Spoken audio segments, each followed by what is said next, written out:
এটা হচ্ছে শিয়ালদার এখানে যে বেলেঘাটা আছে, বেলেঘাটা সেল ট্যাক্সের এখানে আগুনটা লেগেছে। সেল ট্যাক্সের সামনে যে বস্তিটা আছে সেখানে। সামনে দিয়ে তো ভিডিও করা গেল না, প্রচণ্ড বেগে আগুন জ্বলছে। এই পাশে খালপাড় থেকে ভিডিওটা করছি।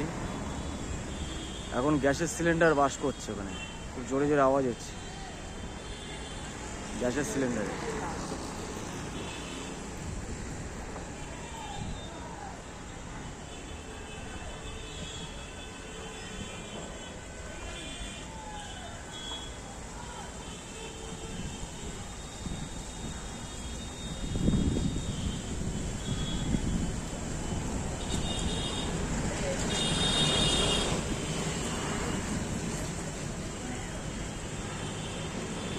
এটা হচ্ছে ঠিক সেল ট্যাক্স আছে, বেলেঘাটা সেল ট্যাক্স। সেল ট্যাক্সের সামনে যে দরমা বিক্রি হতো, দোতলা টাইপের যে বাড়ি ছিল, বস্তিগুলো রাস্তার সাইড দিয়ে, তার মধ্যে আগুনটা লেগেছে।